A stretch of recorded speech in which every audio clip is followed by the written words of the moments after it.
हमने देखी है, कई सारे फैक्टर्स रहे हैं जिसने इस तेजी को सपोर्ट किया है, फिर चाहे वो चाइना इंश्योरेंस की तरफ से बाइंग क्यों ना हो, सेंट्रल बैंकर्स की तरफ से खरीदारी हो, और डेफिनेटली जो ये ट्रम्प पॉलिसीज हैं उसके बीच में भी एक सेफ हेवन बाइंग के तौर पर सोने में लगातार हमने फ्लोज आते हुए देखे हैं। एक अनुमान ये लगाया जा रहा था बीच में जब हमने थोड़ी सी नरमी पीक से आते हुए देखी थी कि शायद यहाँ से थोड़ा सा और नरम हो सकते हैं भाव, सोना ऑब्लाइज करेगा, इन्वेस्टर्स को एंट्री का मौका देगा, पर उस तरीके का कोई ज़्यादा एक्शन हमने देखा नहीं नीचे की तरफ या फिर प्रॉफिट टेकिंग की तरफ। अब सवाल ये है कि इस तेज़ी के पीछे कौन कौन से फैक्टर्स हैं, क्या ये तेज़ी यहाँ से फर्दर कंटिन्यू होती हुई दिखाई देगी?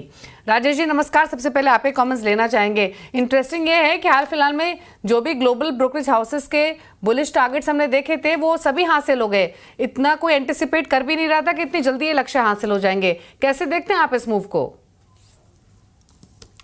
जी हाँ दीपाली जी, बिल्कुल ये जो अनुमान था $3400 हिट करेगा, वो इतने जल्दी हिट करेगा मुझे भी नहीं लग रहा था, लेकिन जिस तरीके से जो हिट किया उसके पीछे मुझे लगता है ट्रम्प और पावेल के जो कोल्ड वार चल रहा है इसकी कहीं ना कहीं पूरे वर्ल्ड में एक अलग तरीके का मैसेज जा रहा है, और जिससे कि ऐसा लग रहा है कि आने वाले दिनों में और गोल्ड नए रिकॉर्ड बना सकता है। आपने देखा होगा कि बहुत सारे रिपोर्ट्स अलग अलग तरीके से आ रहे हैं। अगर मैं गोल्डमैन सैक की ही रिपोर्ट की बात करता हूँ तो अभी भी उनका एक नया रिकॉर्ड, नया उन्होंने टारगेट सेट करके रखा है कि $4000 क्रॉस करेगा। तो मुझे लगता है कि अब ये सिर्फ रिकॉर्ड टूटने के लिए ही नए नए रिकॉर्ड बन रहे हैं।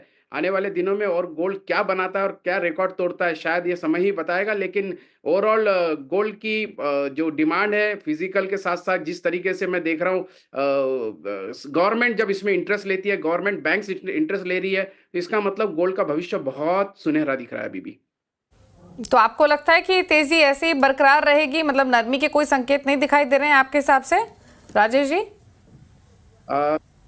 देखिए दीपाली जी, मैं बिल्कुल करेक्शंस आते हैं मार्केट में। आपने देखा होगा $3200 होने के बाद एक बार 3000-3200 कुछ डॉलर तक के नीचे गोल्ड आना, ये अपने आप में प्रॉफिट बुकिंग था। कुछ रूमर्स बीच में आए थे कि गोल्ड 56,000 हो जाएगा इंडियन मार्केट में। तो इस तरीके के रूमर्स कई बार बिकवाली करा देता है, प्रॉफिट बुकिंग कराता है। मुझे अभी भी लगता है कि थोड़ा बहुत करेक्शन अभी भी उम्मीद है, लेकिन बहुत ज़्यादा करेक्शन की उम्मीद में रहना निवेशकों के लिए और मार्केट के लिए सही नहीं होगा। एक जिस तरीके से गोल्ड ने अभी बुल रन पकड़ा है, मुझे लगता है कि $3500-$3600 एक मतलब एक-एक दिन में 100-100 $150 अगर अप जा रहा है गोल्ड, तो मुझे लगता है कि मुझे लगता है करेक्ट बहुत ज़्यादा कम ही संभावना लगती है। लेकिन एवरी करेक्शन हर समय करेक्शंस आते हैं, लेकिन करेक्शंस में मैं देखता हूँ मार्केट बहुत ज़्यादा और करेक्शन की उम्मीद रखता है, और वो करेक्शन के रेट कभी भी हासिल नहीं होते हैं। मुझे लगता है कि जो रेट्स अभी है ये बहुत अच्छे रेट है, और भारत में वैसे भी अक्षय तृतीया की अच्छी खासी जम के खरीदारी शुरू है। शायद आने वाले दिनों में लोग जल्दी से जल्दी अपना गोल्ड बुक करें और जेवर बुक करें, उसके लिए बेहतर समय यही है मुझे लगता है। ओके, अच्छा, डिमांड पर भी मैं राय लूंगी आपसे राजेश जी, लेकिन किशोर आप बताइए, मतलब अगर आप मेकिंग चार्जेस इंक्लूड कर लें, जीएसटी इंक्लूड कर लें, तो 1,12,000 तक भाव जा रहा है 10 ग्राम सोने का। अब इस भाव आप कह रहे थे कि अक्षय तृतीया की डिमांड बेहतर निकल कर आ रही है। इनफैक्ट हाल फिलहाल में जितने भी ज्वेलर्स से हमारी बातचीत हुई है सबका कहना यही है कि अगर 3 महीने या 6 महीने पुरानी सेल से, बिक्री से कंपेयर करें तो 10-20% तक का ड्रॉप देखने को मिल रहा है, क्योंकि हायर प्राइसेस की वजह से लोग वेट कर रहे हैं एक करेक्शन का, बाइंग का। मतलब बहुत जो ज़रूरी बाइंग है वही हो रही है भी, फिजिकल फ्रंट पे इन्वेस्टमेंट बाइंग डेफिनेटली आ रही है। अब आप क्या एंटिसिपेट कर रहे हैं डिमांड को लेकर, फिजिकल प्लस इन्वेस्टमेंट, किस तरीके के ट्रेंड्स दिखाई दे रहे हैं?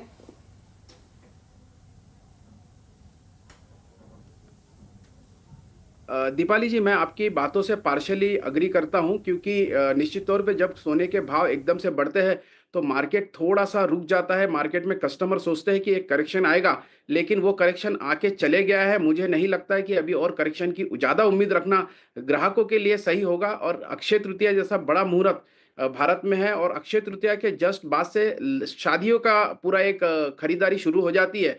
अगर मैं इसे पूरा ईयर वाइज देखता हूं तो मैं ऑलवेज ये कोट करता हूं कि लास्ट से लास्ट ईयर के फिगर्स और लास्ट ईयर के अगर फिगर देखता हूं मैं इंपोर्ट के, तो 741 टन के अगेंस्ट में 2024 में 802 टन इंपोर्ट होना ये दिखाता है कि ओवरऑल मार्केट में डिमांड है, कहीं पर भी कमी नहीं है। इतना है कि कई बार ग्राहक रुक जाते हैं, लेकिन आने वाले दिनों में अक्षय तृतीया के दरम्यान में ये खरीदारी करके वो जो बैकलॉग है वो खत्म हो सकता है निश्चित तौर पे। अगर मैं फेब में जाता हूँ या मार्च में जाता हूँ तो थोड़ा सा इंपोर्ट कम हुआ है, लेकिन पहले से इंपोर्ट हुआ हुआ गोल्ड, क्योंकि ज्वेलरी बनाने में कम से कम महीना से 1.5 महीना लगता है, तो पहले आया हुआ जो गोल्ड है वो मार्केट में सर्कुलेट होने में समय लगता है। इस वजह से कई बार ऐसा अंदाजा आता है कि शायद ग्राहकी कम है, लेकिन कुछ दिन के लिए ग्राहकी कम होती है, लेकिन आने वाले दिनों में वो कवर अप हो जाएगा। और जिस तरीके के अभी ऑफर्स सभी ज्वेलर्स लोग लेके आए हैं, मुझे लगता है कि काफ़ी अट्रैक्शन इसके गोल्ड के रेट के लिए कस्टमर को ही हो रहा है, और कस्टमर भी अक्षय तृतीया की बुकिंग अभी से करनी शुरू कर रहे हैं, जिसके वजह से अच्छा खासा व्यापार होने की उम्मीद है।